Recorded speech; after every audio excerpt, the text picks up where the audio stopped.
Hello, everyone. I'm Julie Lytle, the Executive Director of Province One, and the moderator for tonight's conversation.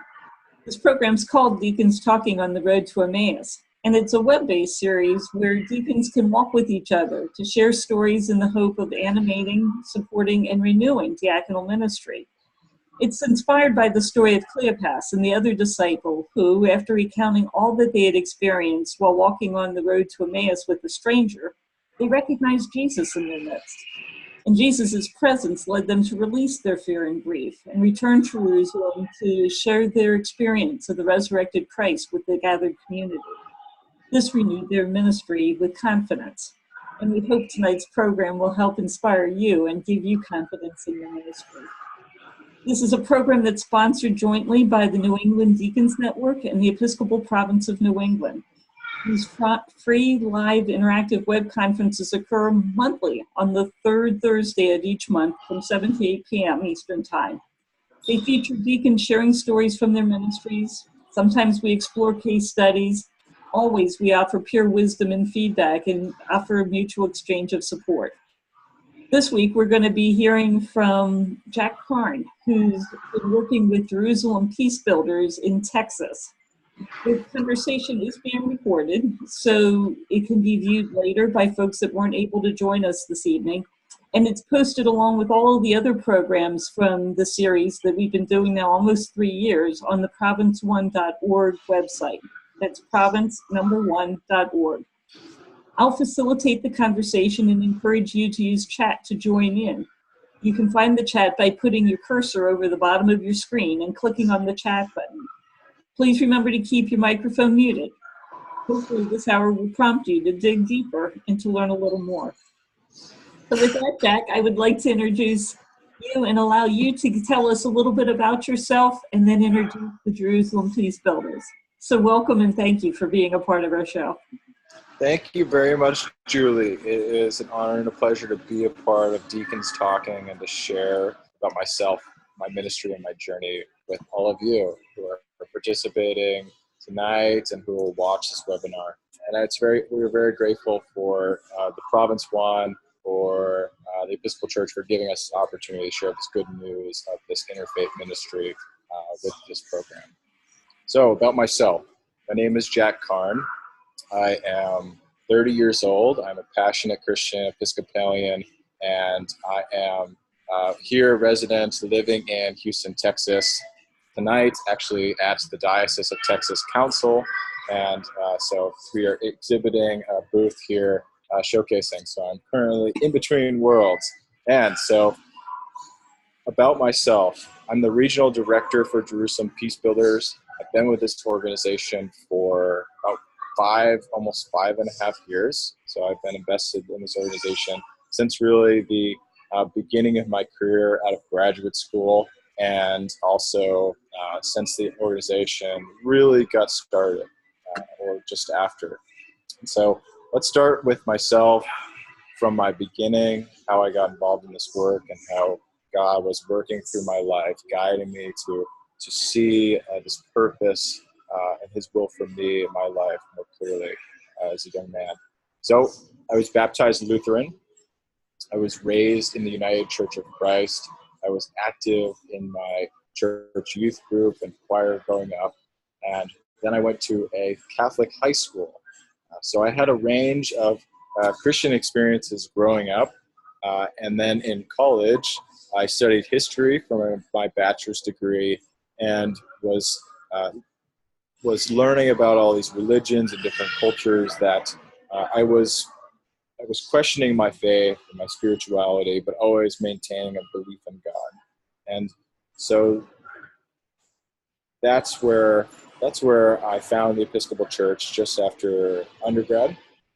And I really was drawn to the Episcopal Church by being the middle way for me, by a combination of reason and scripture, the centrality of the Eucharist, balance of women as priests, and being an open, loving, and inclusive church for all. And so that felt like home for me. It feels like home for me today. And so while joining the Episcopal Church, I was also going to graduate school and I was asking God for purpose, and I was realizing God answering my prayers through showing me this program in graduate school called a master's degree in conflict resolution. And I was like, wow, what a wonderful thing to do with one's life is to devote themselves to bridging divides between divided peoples, people who are in conflict with each other, and to contribute to reconciliation with those people. And so I was like, wow, that's an amazing thing. I've never known about that. I would love to do that with my life. Cool. So I signed up for this program. I got involved. And that was while I was learning about this very important work in my master's degree program. I was getting involved in the Episcopal Church. And at that time, I was also learning about the diaconate. I'd never heard about the diaconate before. I'd only heard about the priesthood. I'd never been exposed to deacons before. And so I started exploring what the diaconate was and wondering if I would be called to being a deacon. And so little by little, started exploring that call more and more, and decided to commit to entering in the ordination process. And so throughout these years of formation, which are continuing now, is understanding and seeing more with greater clarity a sense of God's purpose for me in my life, how to focus on this ministry, and how this ministry for me was also connected to the ministry of Christ and the work of Christ and the work of serving others. And so I put those things together and thought, okay, I think God is calling me to be a deacon. And so I'm in the process to become a deacon. I'm not ordained yet to become as a deacon. I'm in the process of becoming a permanent deacon. So I'm a postulant for holy orders now. And so let's see where we are. In 2014, I met the founder of Jerusalem PeaceBuilders, an Episcopal priest named Father Nicholas Porter. And Father Porter and his wife Dorothy had moved to Vermont from Connecticut to focus more on the organization of Jerusalem PeaceBuilders, because one of our camps is in Brattleboro, Vermont, which is Canon Porter and his wife Dorothy's. It's their farm, kind of retreat, second home. And so I met Father Porter in graduate school. The graduate school is called SIT Graduate Institute, and heard about this ministry. I was like, that's an amazing thing. I want to get involved. And so, as we say, the rest is history. Got involved with Jerusalem PeaceBuilders, started leaning more into God's call for me in my life and into this ministry. And from 2014 up to the present, each step of the way, more opportunities have opened up for me, inspired by God's grace, inspired by the Spirit's presence. That each time I take a step forward in trying to bear Christ's cross, I am able to experience God's love and God's presence more in my life. And so what started out as short trips to the Holy Land, 2-week trips, led to greater commitments of 4 months to 9 months to 6 months. So in total, I've gone overseas about 7 times, and I was a missionary with the Episcopal Church for about 2 years with the Young Adult Service Corps program, and then with the Episcopal Volunteers and Mission Adult Missionary Program. And I got the opportunity to serve in Jerusalem at St. George's Cathedral. I got to teach in local schools there, and then I got to go on up to Galilee, which is what Jesus tells us after he is risen from the dead, but it's also what Bishop Curry told us as we were commissioned as missionaries of the Episcopal Church. He said, "Go up to Galilee," and of course he was meaning that, I think, more in the metaphorical sense. But for me, I took it very literally, and I went from Jerusalem up to Nazareth, onto Galilee, to continue this ministry of Jerusalem PeaceBuilders. And so, just like in Jerusalem and Nazareth, I was teaching in local schools, and since then I go back and forth to do time abroad, to teach in local schools, to activate youth, to get involved in this ministry, to participate. So I'm going to share a screen, and I'm going to show you some pictures about Jerusalem PeaceBuilders and we'll go from there.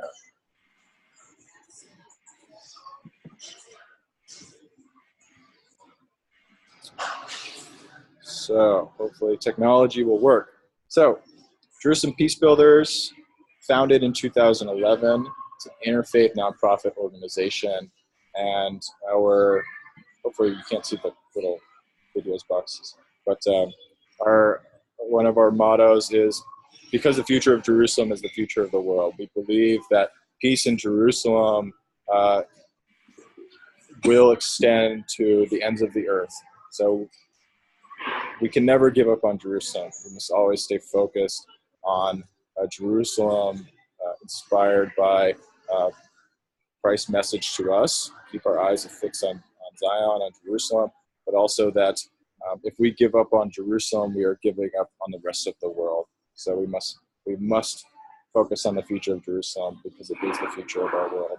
Below is a picture of our Leadership Institute teens in Vermont. This is in Brattleboro, overlooking the Connecticut River. A beautiful photo of love and of friendship between our young people. This is towards the end of the program, of course. Okay, see if I can move. Oh my gosh. All right, so our mission is to create a better future for humanity across religions, cultures, and nationalities. And our programs focus on uniting Israeli, Palestinian American youth, and also adults, and providing them with the opportunities and skills they need to become future leaders for peace in the global community. This is a photo of 3 of our teens after making challah bread, which is the bread that Jews will break together when they bring in Shabbat on Friday nights. And so during one of our programs, we have the teens make their own challah bread. It's a picture of teens in Connecticut, again, just representing Jewish, Muslim, and Christian friendships. These girls are named Amit, Malik, and Banan, all wonderful girls from last summer's Connecticut program. So our programs. What started with one program in Vermont at Canon, Nicholas, and Dorothy's farm has now grown into 4 summer programs. So they exist here at Camp Allen, which is it's a Episcopal Retreat Center outside of Houston, Texas. We have 2 camps there, and then we have 1 summer institute or camp in New Haven, Connecticut, and then we have 1 in Brattleboro, Vermont. And then we also have a summer institute program for adults, and that is called our Excel Institute. And that is run either in Vermont, or this summer it will be run in the United Kingdom at the University of Cambridge. Other programs that we have are in-school courses, and those are in-school leadership and peace-building courses that we offer both in schools in the Holy Land and then also in the United States. And lastly, we have alumni retreats and reunions. And these are opportunities for alumni who have participated in our summer institutes and also our in-school courses to get together, to reconvene, and to continue building their skills and their relationships towards greater interaction and social change in their lives as they grow up into young adults and to adults. So how do we get to this advanced program model? We started with 1 summer program, then we added a 2nd program in Texas, and then we added a 3rd program in Connecticut. And then we said, oh gosh, we got to add a 4th program. And so now we have 4. Each summer we have about 100 teenagers participate in our programs. And the way it looks for each of these summer programs is to have 20 participants per program. Our age target is ages 14 to 18 years old. So we specialize in working with teenagers.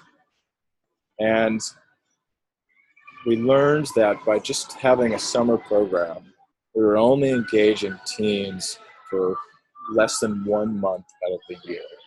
And we found that, and there's a lot of research to support this, that these types of encounter programs that only do that are not effective. that there needs to be more engagement with these youth and more opportunities for them to meet with each other and to interact and work with each other, for there to be sustained learning and personal transformation. And so we added, in 2016, we added in-school courses. And that was a way to engage youth from grade 9 up to grade 12 through both in-school programming and summer programming. And we do that through, of course, having 4 years of summer institutes, but then having a 4-year leadership and peacebuilding curriculum that we implement in schools. That way, we're creating a year-round program model with these summer institutes, with these in-school courses, and these alumni meetups and workshop retreats, so that youth can stay engaged. Because if you don't keep engaging the youth, especially related to this issue, the youth will regress, will fall off based on social pressure, based on pressure to conform, and peer pressure from friends groups. So we need to keep engaging these youth, and this is our approach to doing that. This is a picture of our Connecticut teens a few years ago touring Yale University. That's one aspect of one of our summer institutes. I'll talk more about the specifics. Next slide.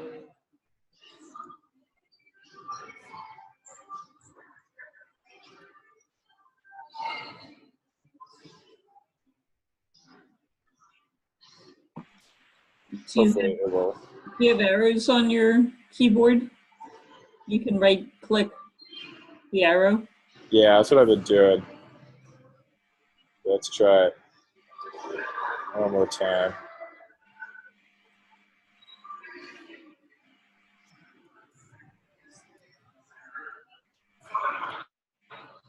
Okay. Oh, we were there. Okay. Key aspects of our summer institutes. So these programs are focusing just on the summer institutes now. These programs are founded around experiential education, dialogue, interfaith learning. These are residential programs, and they include workshops and guest speakers, and then also service projects.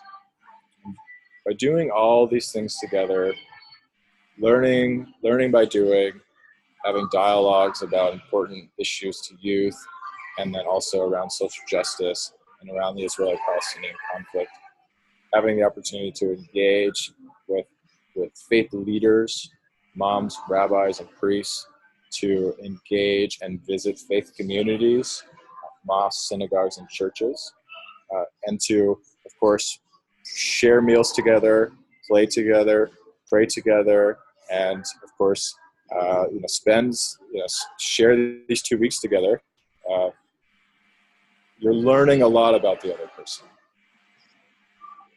The learning focus of workshops and having guest speakers come in, you're developing your leadership skills, you're hearing different opinions. And then the last point around service, having the opportunity to work together towards a common goal of serving humanity, of serving your community on some sort of project, such as this picture shows, is a powerful transformative experience for these young people. The picture here you see is a picture of Raphael. He was a young Jewish boy at our program. He is helping a refugee, a grown man, learn basic English as part of our service learning program. So I'm going to show you a few pictures of just highlights of our programs that I put together. Of course, I said mosques and faith community visits are an important part of our programming. And so we will go to these faith centers, and for instance, our Muslim participants here, if they choose, they would participate in worship or Jummah prayer with their local Muslim community. And then, of course, you have Christian participants and you have Jewish participants who are here observing the faith community worshiping, so that they have a better understanding of what does it mean to be a Muslim? What is this one part of being a Muslim that's important, or being a Jew, or being a Christian, which is worship to God. So here we have a mom, Sammy, one of our visiting moms, meeting with our Jewish, Muslim, and Christian teens before June of prayer. There's two aspects, kind of recreational aspects of our programs. You have teens in one of our Texas programs at Camp Allen engaging in a ropes course activity, and then you have another team riding a horse, doing horseback riding. And so these are physical challenges that the teens are participating in, and this is an important part of our programming, that the teens are not only pushing themselves in an intellectual sense or a mental sense, but also pushing themselves in a physical sense, learning their limits physically, facing their fears, challenging themselves. Some of our teens have never rode a horse before. Some of our teens have never done any sort of ropes course activity like this before, whether it's rock climbing or all kinds of different things. Some of our teens they don't know how to swim, and they go swimming for the first time in our program. So it's really a powerful experience and blessing to see what these teens can do during 2 weeks together of being away from home. This is an example of visiting Christ Church in New Haven, Connecticut, and our Christian participants would participate in worship, just like for the Muslim participants in the mosque. And here they are giving speeches about their experience in Jerusalem PeaceBuilders. And that's an important part of one of our projects for the teens, is for them to present on their experience to a community of supporters, whether that is here during the program in the United States or that is back at home once they return home. That they have the skills, the communication skills, and the preparation so that they can share their experience with their social groups and their community, thus bringing more young people into our work, and also activating adults in our work, community leaders, etc.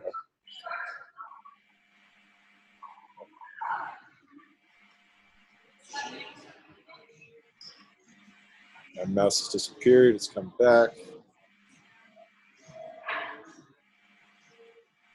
It should change in a minute. So for instance, this project in Connecticut is having teens write speeches on service.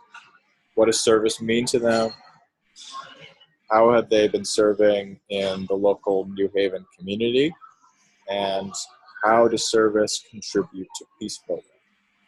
And these teens articulate that in their speeches, and then they take their speeches home with the expectation that they will present them to their parents, to their families, to their schools, and to their larger communities. I'm curious, Jack. I know for Christian children, usually, especially in confirmation time, they have the service learning is more often an expectation as a part of being in the Christian community. Is that true for the other faith groups as well, or is that a new experience? I think it's a new experience. While the religions call on their followers to participate in service and charity, I think these educational service project opportunities are new to our young people. That's not saying there aren't opportunities to volunteer in the Holy Land, Mm-hmm. but for many of our young people, they haven't had this sort of opportunity before, and so we are Jerusalem PeaceBuilders. One of our talents is to create a safe space for these young people to try new things. One of them is volunteering, and of course, having this opportunity to volunteer together brings these teens closer together. This is another highlight. Some of our teens have had the opportunity to meet with diplomats or to meet with different politicians. Here, teens in Connecticut are meeting with U.S. Senator Richard Blumenthal while he is touring the refugee resettlement program in New Haven. Mm.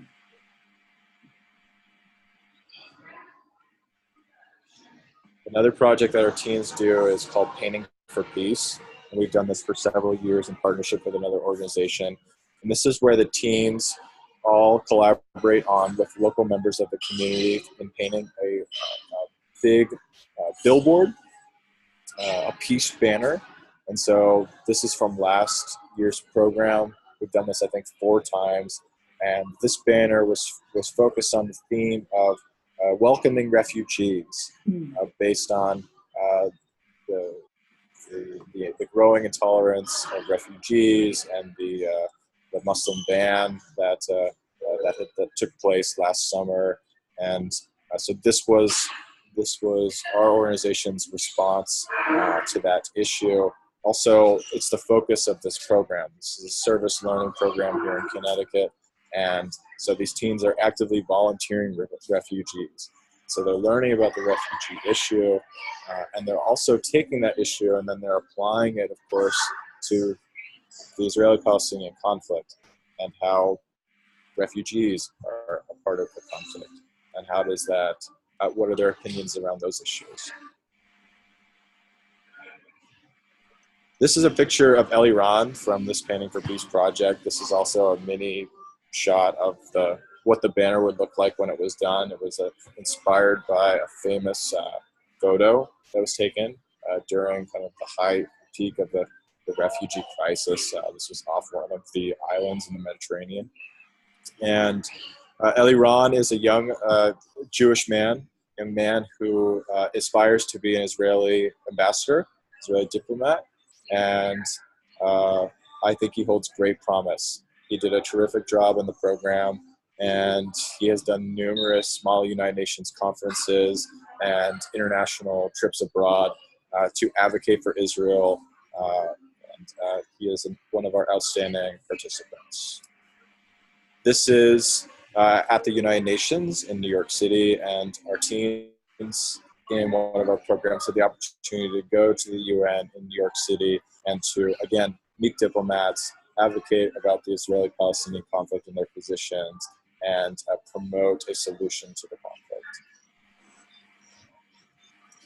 Connected to that, we go across the street from the UN to the US mission to the UN, and for the past few years, we have been meeting with diplomats there. This is from last year when we got to meet Deputy Ambassador Cohen at the US mission to the UN, who is second in line to Ambassador Nikki Haley, who recently, I believe, stepped down. So this is my last slide. This is showing one of the outcomes of our programs. And there are many outcomes and many stories that we don't have time for.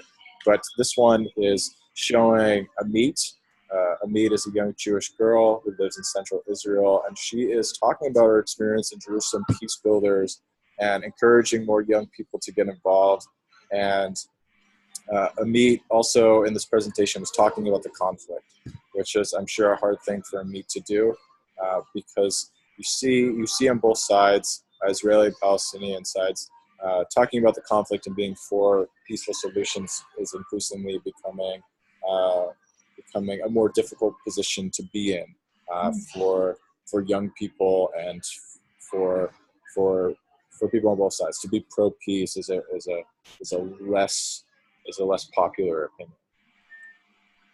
So those end my slides, and I turn it over back to you, Julie. Well, I'm curious on a number of levels to figure out how you got something like this started.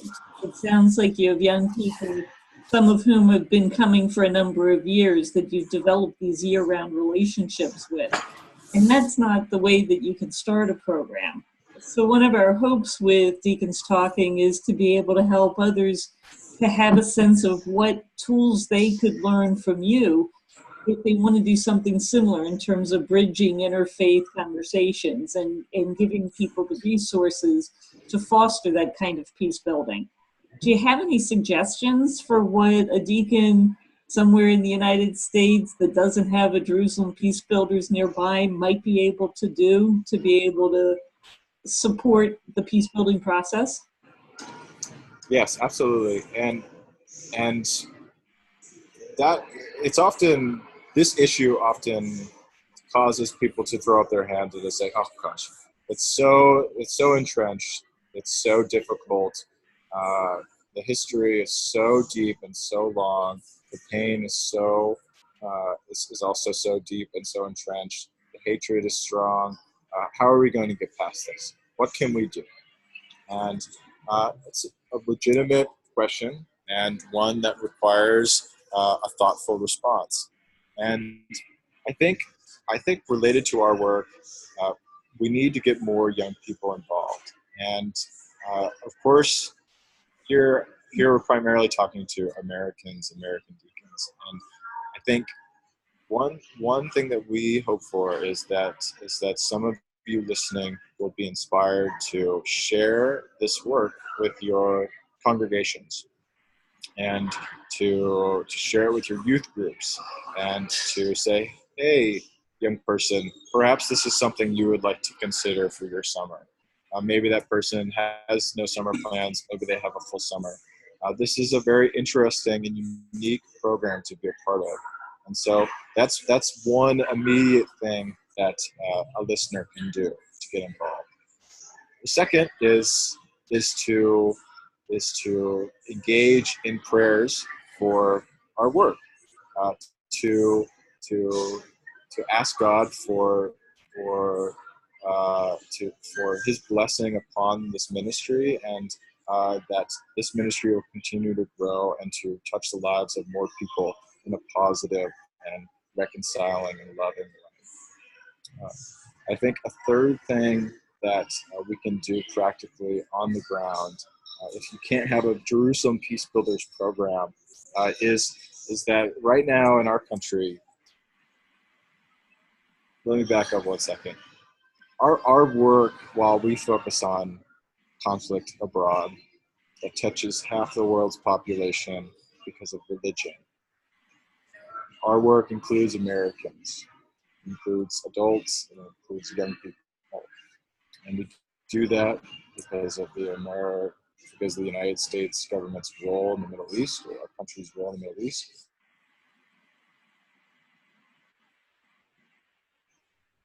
You still there? Yep. Mm-hmm. Americans need to be activated to become global citizens in whatever issue it is. And all of us need to be activated as peace builders, as living out our baptismal covenant, and as living into that beatitude as peacemakers. And so peace building be here with the Holy Land, but it can be right there in our communities. So how do we do that? How do we become peace builders? How do we practice living lives of peace? It goes back to love your neighbor as yourself, and bringing that commandment into your everyday life, and finding and praying about new ways for that commandment and that call to be expressed and to be actualized in your life. So with that understanding of, okay, I can be a peace builder in a multitude of ways, it becomes about your choice. Where do you want to be a peace builder? I think there are important skills to learn, but I would start with, where do you want to focus? Do you want to focus on a specific issue? Is this more of a general focus for you as a person? I need to, make peace with people. Perhaps it's about looking inward and saying, okay, where do I have grievances with another person? Who are my enemies? Maybe doing some introspection, and again prayer around asking God for some answers to those questions before starting the work. And specific skills, what I teach with these young people, and what we as an organization teach to our young people, I like to think of them as universally applicable to people of all ages. That the themes and the teachings of our organization are not just for kids, and not just for children, or not just for young people, but they're really for all of us, because we're all in different places, and in different places in our relationship to God and to the divine. So I think it goes with knowing yourself, knowing your identity. How do I understand myself? And then also, how do I understand other people? Who are my neighbor? And that's where a lot of our conflict, a lot of lack of peace is that there's a misunderstanding of how we understand our neighbor. My experience is a lot of times we start with assumptions, and that those assumptions often block our ability to be in relationship and to have dialogue and conversation. And I'm curious, as your kids are coming to join you in these programs, or you're going into the schools to be able to develop it, are there concrete tools that you're teaching them? Are there methods for engaging each other that you're practicing with them? What beyond some of the physical activities like the ropes course and the horses are you doing to help foster the kind of dialogue and relationships that can be life transforming? Mm-hmm. Yes, absolutely. So our curriculum is designed to focus on 4 main themes. So I've already started with the identity theme. So we start with teaching and working with these youth on them learning about themselves, different parts of who they are, the different multiple identities that they may hold, they may claim, that may be put upon them, or that they may claim, they may choose to identify with. And then also, again, knowing those of your neighbor, or of other people. The second thing we focus on is communication skills. So how do I communicate with other people? What does communication look like? How do I become more effective with my speech, more effective with my listening, more effective with my body language and other means of communication? And then third, we talk about understanding conflict. What does conflict mean? How does it look in this world? What are the conflicts I have? And lastly, resolving conflict or managing conflict successfully. Teaching teenagers some basic skills, but practical tools about how to resolve conflict. How do I deal with these conflicts that I'm having within myself, with my neighbor, with my community, with society, so that I am, as a young person, I'm developing healthy, nonviolent means of resolving these conflicts, so that I can promote peace through those methods, because peace has to start with yourself. In order to be a peace builder, you have to start with yourself. And you're not going to be a good peace builder if you don't have a strong sense of peace with yourself. So you've talked a little bit about the kind of transformation that happens when these tools are put into practice. I'm curious about what that's meant for you personally and what you've witnessed with the relationships that you've seen growing as a result of having kids from so many different paths coming together in the same space. Mm-hmm. To try to share what I've witnessed personally is very big, but is hard to put into words. But I will begin to try to do that. So by engaging in this work, it has transformed me personally, spiritually, and professionally. And when I first started in this work, I entered in at the bottom level, and I have since improved and developed myself and my skills to move up, not in the sense of more prestige or power or pay, but really in the sense of my impact and my effectiveness in being a peace builder. It's how I choose to understand this growth and witness. And also that increasingly I see and I can testify to God's presence in this work, and I am able to more effectively and clearly articulate God's presence in this work, and how important this work is. I see God's presence in my life in this work, and it continues to inform where I'm going in my direction in life as a discerning deacon and servant of our Lord, but also the direction of this organization and where the work is going as well. Every summer, having the opportunity to work with these young people and to see the miracles that happen during these camps is a blessing that it's different from an insider than an outsider to see the miracles that take place. One powerful, profound experience that really has stuck with me is serving abroad as a missionary in Jerusalem. And I lived in a bell tower in Jerusalem at the Diocese of Jerusalem at the St. George's Cathedral. And one of my school programs was to teach in a refugee camp in no man's land between the West Bank and Jerusalem, the part that Israel controls. And so each week I would cross into the West Bank, cross through a checkpoint, taking a bus, usually taking my Bible because I would like to pray and do the daily office on the way. And I would take my school materials and take a bottle of water and take a small amount of money. And I would then walk on foot for about 20 minutes to get to the school.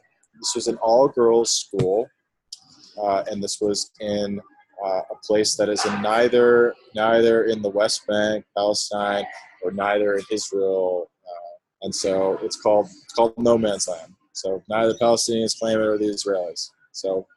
So there is a place where there's very little social support, municipal functions, and funding. So there you have cars that drive on both directions and both lanes of the street. You have no presence of police. You have no trash pickup. So it is, and there's no zoning. So buildings are built very close together in a dangerous proximity to each other. And so it is a very interesting place for me. It was very interesting for me to go to week after week and to go there and teach. And so I would walk 20 minutes to the school after taking a bus, going through this checkpoint, and I would work with a group of about 12 girls who could speak very little English, and they were so eager to learn about becoming leaders and to practice their English. They could speak very little English, and I would have a person in the class who would help with translation. And then in my poor Arabic, I would also try to work through some of the concepts as well. And the faces of those girls, their smiles, and their commitment and their presence will always stay with me, and always be, I think, one of the many children that I've had the honor and blessing to work with and to hopefully impact and to plant a seed in, and that these children will grow up and become leaders in their communities. I may never see them again, but that's the hope and the prayer for these teens. And this experience of going back and forth, where there was a little greater danger, but it was, there was a lot of perception, and each time I did it, that would change, and I feel more comfortable doing it.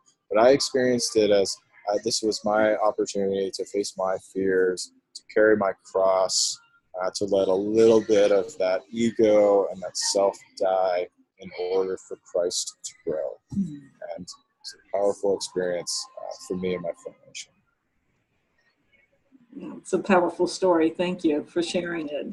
Absolutely. I know, having been a youth director, that a lot of times what we end up doing in our ministries is planting a lot of seeds. And we don't often have the opportunity to see what actually is born in terms of the fruit that comes forth from those seeds. It's a longevity kind of a thing. I wasn't around when the kids that I was starting with had grown up to be adults for most of them.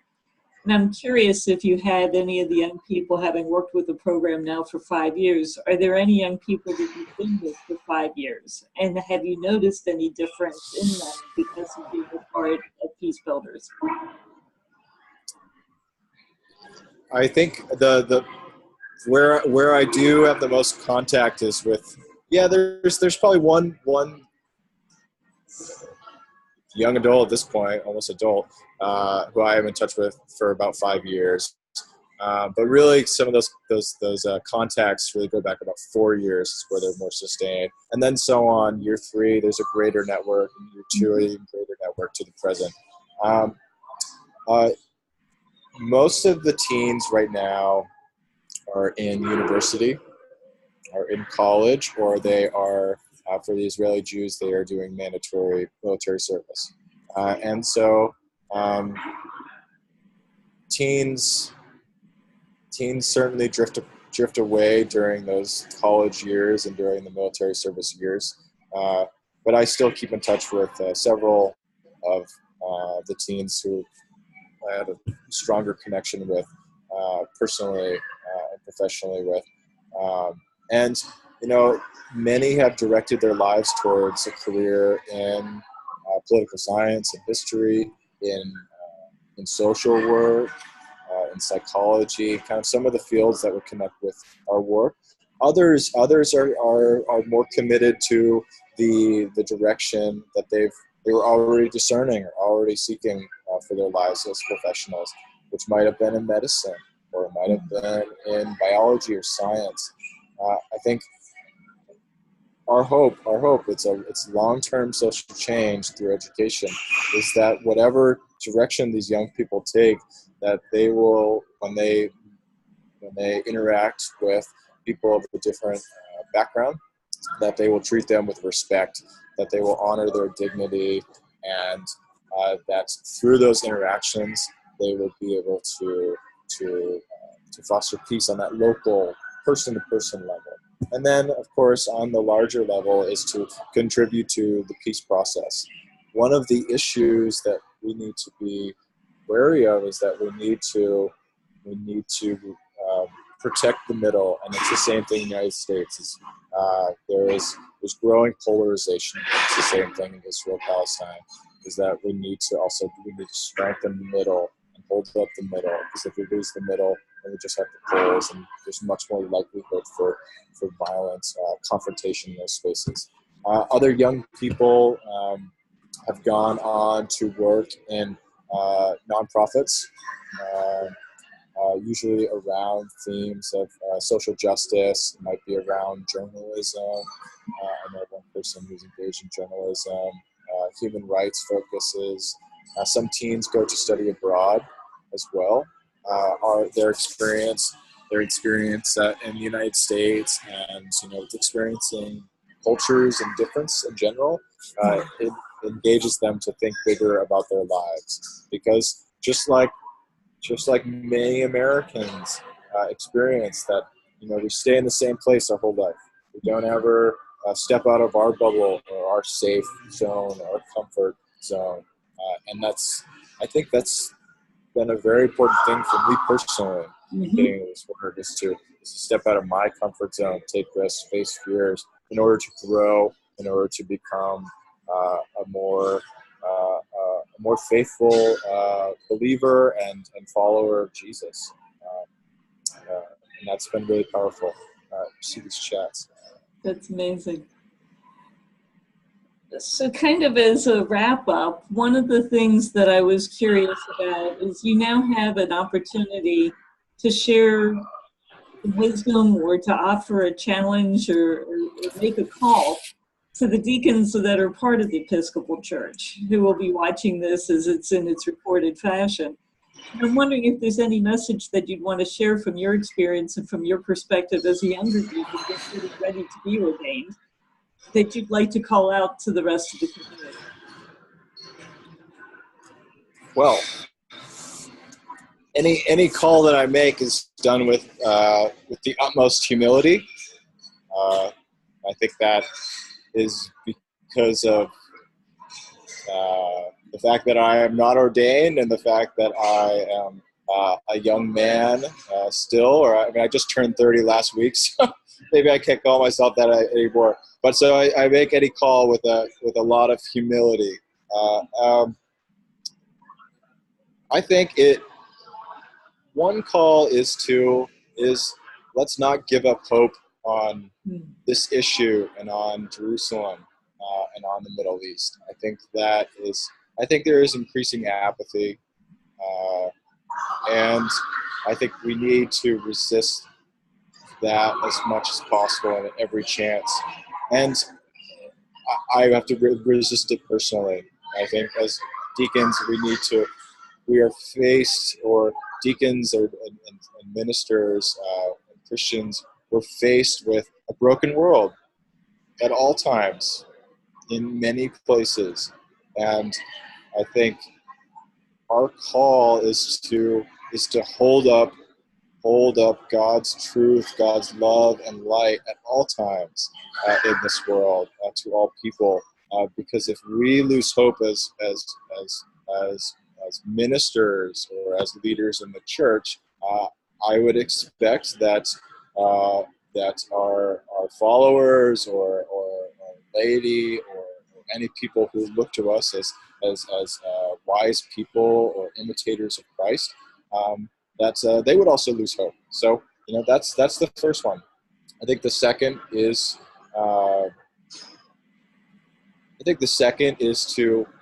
to stay multi-partial, and I think that is very important with this issue. While we cannot ignore truth, and we cannot ignore issues of human rights and injustice, I think it is very important to stay multi-partial and to have empathy for both Israelis and Palestinians pertaining to this conflict, and also the United States. I once heard that we don't need another pro-Israeli or a pro-Palestinian in this conflict. We need people who are pro-peace, people who believe in peace, people who work for peace, and to do that in a non-violent way, and to do that in a way that is constructive. And I think that speaks to the importance of multi-partiality, to hold both sides up and to advocate with both sides, to engage with both sides, or all sides, all parties, a solution. Peace. Jack, thank you. It's very inspirational to hear your story and to hear your call for us to keep on keeping on and not give up, as well as to hold the light of faith for folks to be able to follow. I'd like to thank everyone for being a part of this conversation, whether you were live tonight or you've watched it as a part of the recordings. As you said, all of these recordings are placed on the province1.org website. And I look forward to seeing you on the third Thursday of the month at 7 p.m. To close, I'd like to offer the Franciscan Blessing. May God bless us with the restless discomfort about easy answers, half-truths, and superficial relationships, so that we may seek boldly and love deeply within our hearts. May God bless us with holy anger at injustice, oppression, and exploitation of people, so that we may tirelessly work for justice, freedom, and peace among all people. May God bless us with the gifts of tears, to shed for those who suffer from pain, rejection, starvation, or the loss of all that they cherish, so that we may reach out our hands to comfort them and to transform their pain into joy. And may God bless us with enough foolishness to believe that we really can make a difference in this world, so that we are able, with God's grace, to do what others claim cannot be done. Thank you, Jack, for your witness. Thank you all for the work that you do. We look forward to seeing you next month. Have a great Thank you. Thank you, Jack. Yeah. Thank you, everyone. Bye. Good night.